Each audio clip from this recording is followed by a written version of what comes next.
आज कहेंगे पूर्णमासी व्रत कथा विष्णु भगवान जी की जय।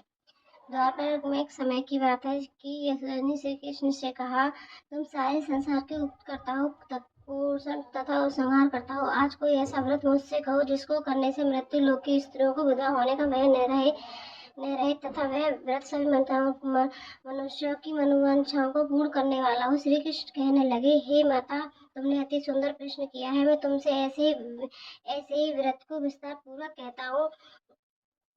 कहता हूँ। सौभाग्य की प्राप्ति के लिए स्त्री को दर्शन अर्थात 32 पूर्णमासियों का व्रत करना चाहिए। इस व्रत को करने से स्त्रियों को सौभाग्य संपत्ति मिलती है। ये व्रत अचल सौभाग्य देने वाला है एवं भगवान शंकर के प्रति मनुष्य मात्र की भक्ति को बढ़ाने वाला है। यशोदा जी कहने लगी, हे कृष्ण, सर्वप्रथम इस व्रत को मृत्यु लोक में किसने किया था, इसके विषय में सविस्तार मुझसे कहो। श्री कृष्ण जी कहने लगे कि इस भूमंडल पे एक अत्यंत प्रसिद्ध राजा चंद्रहास से पालित अनेक प्रकार के रत्नों से परिपूर्ण कातिका नाम की एक नगरी थी। वहां पर धनेश्वर नाम का एक ब्राह्मण रहता था और उस स्त्री अति सुशील रूपवती नाम की थी। दोनों ही उस नगरी में बड़े प्रेम के साथ रहते थे। घर में धन्य धान्य आदि की कमी नहीं थी। वह संतान न होने की वजह से उनको बड़ा दुख था। एक समय एक बड़ा तपस्वी योगी उस नगरी में आ गया और वह योगी उस ब्राह्मण के घर को छोड़कर अन्य घरों से भिक्षा लाकर भोजन किया करता था। एक दिन वह योगी रूपवती से भिक्षा नहीं लेकर किसी अन्य से भिक्षा लेकर गंगा के किनारे जाकर भिक्षांत को प्रेम पूर्वक खा रहा था कि योगी धनेश्वर ने योगी का यह सब कार्य किसी प्रकार से देख लिया। अपनी भिक्षा के अनादर से दुखी होकर धनेश्वर योगी से बोला, महात्मा, आप सब घरों से भिक्षा लेते हो परंतु मेरे घर से भिक्षा कभी नहीं लेते हो, इसका क्या कारण है? योगी कहने लगा कि तुम निपुत्र हो। निपुत्र के घर की भीख पतितों के अन्न तुल्य होती है। जो पतितों हाथ का खाना खाता है वह पतित हो जाता है। क्योंकि तुम निपुत्र हो, मैं अतः पतित हो जाने के वैसे मैं तुम्हारे घर से भिक्षा नहीं लेता हूँ। धनेश्वर ये बातें सुनकर अपने मन में बहुत दुखी हुआ और हाथ जोड़कर योगी के पैरों में गिर पड़ा तथा अर्थात भाव से कहने लगा कि महाराज, यदि ऐसा है तो आप मुझको पुत्र प्राप्ति का उपाय बताएं। आप सर्वज्ञ, मुझ पर अवश्य ही कृपा कीजिए। धन की मेरे घर में कोई कमी नहीं है, परंतु पुत्र न होने के कारण अत्यंत दुखी हूँ। आप मेरे इस दुख को दूर करें, आप सामर्थ्यवान हैं। यह सुनकर योगी कहने लगा, हे ब्राह्मण, तुम चंडी की आराधना करो। घर जाकर उसने अपनी स्त्री से वृतांत कहा और सुबह तप की निपित वन में चला गया। वन में जाकर उसने चंडी की उपासना की और उपवास भी किया। चंडी ने 16वें दिन उसको सपने में दर्शन दिया और कहा कि हे धनेश्वर, जा, तेरे पुत्र होगा, परंतु वह 16 वर्ष की आयु में ही मृत्यु को प्राप्त हो जाएगा। यदि तुम दोनों स्त्री पुरुष 32 पूर्णमासियों का व्रत विधि पूरा करोगे तो उसकी दीर्घ आयु हो जाएगी। अपने शक्ति सामर्थ्य के अनुसार आटे के दिए बनाकर शिव जी का पूजन करना, परंतु पूर्णमासी तो 32 ही होनी चाहिए। प्रातःकाल होने पर ही इस स्थान के समीप तुमको एक आम का वृक्ष दिखाई देगा। उस पर तुम चढ़कर एक फल तोड़कर शीघ्र अपने घर चले जाना। अपनी स्त्री से सब वृतांत कहना। स्नान के पश्चात वह सच होकर श्री शंकर जी का ध्यान करके उस फल को लेगी। तब शंकर भगवान की कृपा से उसको गर्भ हो जाएगा। जब वह ब्राह्मण प्रातःकाल उठा तो उसने उस स्थान के पास एक आम का वृक्ष देखा जिस पर एक अत्यंत सुंदर आम का फल लगा हुआ था। उस ब्राह्मण ने उस आम के वृक्ष पर चढ़कर उस फल को तोड़ने का प्रयत्न किया, परंतु वृक्ष पर कई बार प्रयत्न करने पर भी वह चढ़ नहीं पाया। तब उस ब्राह्मण को बहुत ही चिंता हुई और विद्या विनाशी गणेश जी की वंदना करने लगा। हे दयानिधे, हे दया सिंधु, अपने भक्तों के विघ्नों का नाश करके उनके मंगल कार्य को करने वाले, दुष्टों का नाश करने वाले, रिद्धि सिद्धि के देने वाले, आप मुझ पर कृपा करके इतना बल दें कि मैं अपने मनोरथ को पूर्ण कर सकूं। इस प्रकार गणेश जी की प्रार्थना करने पर उनकी कृपा से धनेश्वर वृक्ष पर चढ़ गया और उसने एक अति सुंदर आम का फल देखा। उसने सोचा, जो कि वरदान से फल मिला है वे वही है, यहाँ पर कोई और दिखाई नहीं देता। उस धनेश्वर ब्राह्मण ने जल्दी से फल को तोड़कर अपनी स्त्री को लाकर सब दिया और उसकी स्त्री ने अपने पति के कथा अनुसार फल को खा लिया और वह गर्भवती हो गई। देवी जी की असीम कृपा से उसको एक अत्यंत सुंदर पुत्र उत्पन्न हुआ, जिसका नाम उन्होंने देवदास रखा। माता पिता के हर्ष और सुख के साथ वह बालक शुक्ल पक्ष की चंद्रमा की भांति अपने पिता के घर में बढ़ने लगा। भवानी की कृपा से वह बालक बहुत ही सुंदर, सुशील और विद्या पढ़ने में बहुत ही निपुण हो गया। दुर्गा जी की आज्ञा अनुसार उसकी माता ने पहले से ही दर्शन 32 पूर्णमासियों का व्रत रखना प्रारंभ कर दिया था, जिससे उनका पुत्र दीर्घ बड़ी आयु वाला हो जाए। 16वां वर्ष लगते ही देवदास के माता पिता को बड़ी ही चिंता हो गई, कहीं उनके पुत्र की इस वर्ष मृत्यु न हो जाए। इसलिए उन्होंने अपने मन से विचार किया कि यदि वह दुर्घटना उनके सामने हो गई तो वे इसे कैसे सहन कर सकेंगे।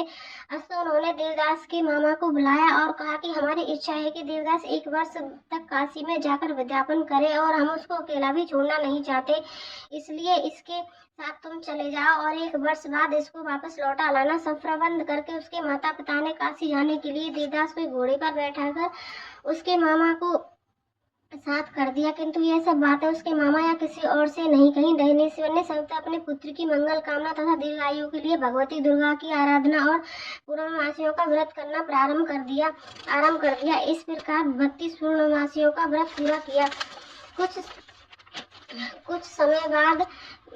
कुछ समय बाद एक दिन वे दोनों मामा और भांजा मार्ग में रात्रि बिताने के लिए किसी ग्राम में ठहरे हुए थे। उसी दिन गांव में एक ब्राह्मण की अति सुंदर सुशीला विधुवती गुणवती कन्या का विवाह होने वाला था। जिस धर्मशाला के अंदर वर और उसकी बारात ठहरी हुई थी, उसी धर्मशाला में देवदास और उसके मामा ठहरे हुए थे। संयोग वंश से जब कन्या को तेल आदि चढ़ गया, मंडप आदि का कीर्तन किया गया, तो लगन के समय वर को दूरपात हो गया।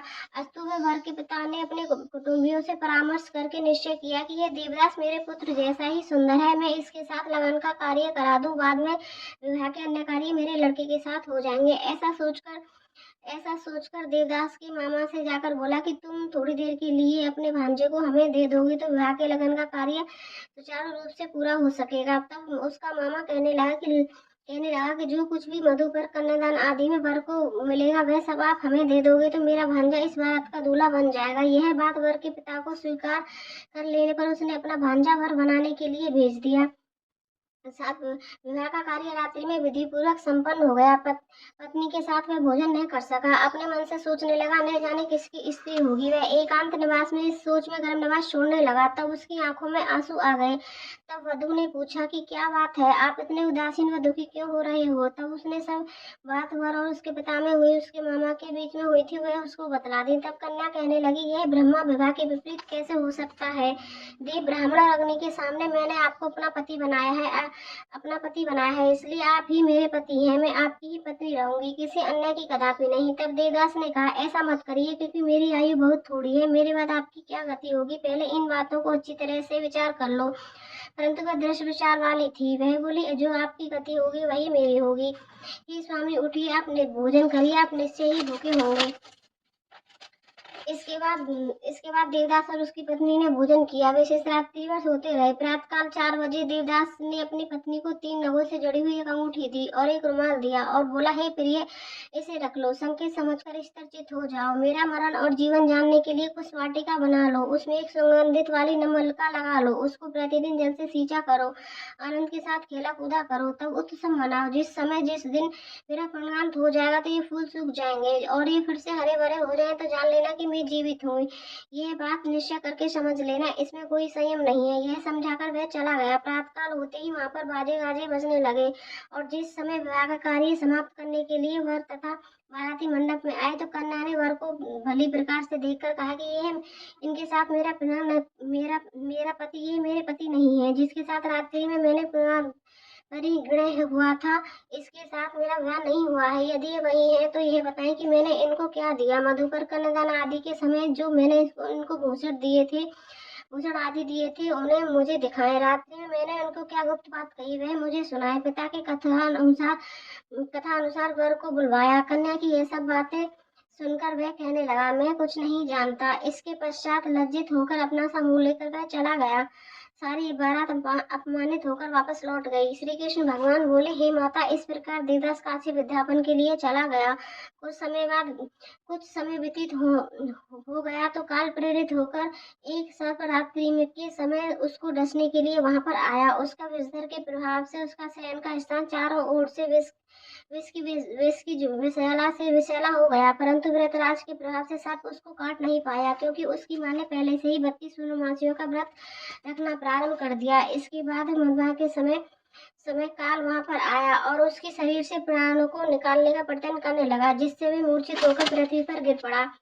भगवान की कृपा से उसी समय पार्वती जी श्री शंकर जी के साथ वहां पर आ गईं। उनकी मूर्छित दशा को देखकर श्री पार्वती जी ने भगवान शिव जी से प्रार्थना की, महाराज इस बालक की माता ने पहले से ही 32 मनुष्यों का व्रत किया था, जिसके प्रभाव से भगवान आप इसको प्राणदान दें। भवानी के कहने पर भक्त उत्सल भगवान श्री शिव जी ने उसको प्राणदान दे दिया।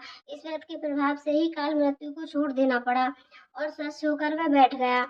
उधर उसकी स्त्री की काल प्रतीक्षा किया करती थी। जब वह उस पुष्प वाटिका में पत्र पुष्प कुछ भी नहीं रहे तो उसको अत्यंत आश्चर्य हुआ और वह पहले से ही फिर से हरी भरी हो गई। तो वह जान गई कि मेरे पति जीवित हैं। यह देखकर वह बहुत प्रसन्न हुई। अपने मन से पिता से कहने लगी कि पिताजी मेरे पति जीवित हैं, आप उनको ढूंढिए। वे 16 वर्ष व्यतीत हो गया है। फिर देवदास भी अपने मामा के साथ काशी से चल दिया। अदर्श उसके ससुर उसको ढूंढने जाने वाले ही थे कि वे दोनों ढूंढने जाने के लिए अपने घर से जाने वाले ही थे कि वे दोनों मामा भांजे वहां पर आ गए। उनको आया देखकर उसका ससुर बड़ी प्रसन्नता के साथ उन्हें अपने साथ अपने घर ले आया। उस समय नगर के निवासी भी वहां पर इकट्ठे हो गए और सबने निश्चय किया कि अवश्य ही इस बालक के साथ इस कन्या का विवाह हुआ था। उस बालक को जब कन्या ने देखा तो पहचान लिया और कहा कि ये वही हैं जो मुझे संकेत करके गए थे। तदुपरांत सभी कहने लगे कि अच्छा हुआ जो ये आ गया और सब नगरवासियों ने खुशी मनाई। कुछ दिन पश्चात देवदास अपनी पत्नी तथा अपने मामा के साथ अपने ससुर के घर से बहुत सा दान दहेज लेकर अपने घर के लिए चल दिया। जब जब वह अपने गांव के निकट आ गया तो कई लोगों ने उनको देखकर उनके माता पिता को पहले ही जाकर खबर दे दी कि तुम्हारा पुत्र देवदास अपनी पत्नी और मामा सहित आ रहा है। ऐसा समाचार सुनकर पहले तो उन्हें विश्वास नहीं हुआ, किंतु जब और लोगों ने जाकर उनकी बात का समर्थन किया तो उनको बड़ा आश्चर्य हुआ। लेकिन थोड़ी देर में देवदास ने जाकर अपने माता पिता के चरणों में सर रखकर प्रणाम किया तो उसकी पत्नी ने भी अपने सास ससुर के पैरों का स्पर्श किया तो माता पिता ने अपने पुत्र और वधू को अपने हृदय से लगा लिया और दोनों की आंखों में प्रोक्ष बह चले। अपने पुत्र और पुत्र वधू के आने की खुशी में धनेश्वर ने बड़ा भारी उत्सव किया और ब्राह्मणों को बहुत सी दान दक्षिणा देकर प्रसन्न किया। श्री कृष्ण जी कहने लगे कि इस प्रकार धनेश्वर 32 पूर्णमासियों के व्रत के प्रभाव से पुत्रवान हो गया। जो भी स्त्री इस व्रत को करती है वह जन्म जन्मांतर में वैद्य का दुख नहीं भोगती और वह सदैव सौभाग्यवती रहती है। यह मेरा वचन है, इस व्रत में कोई संदेह जानना नहीं है।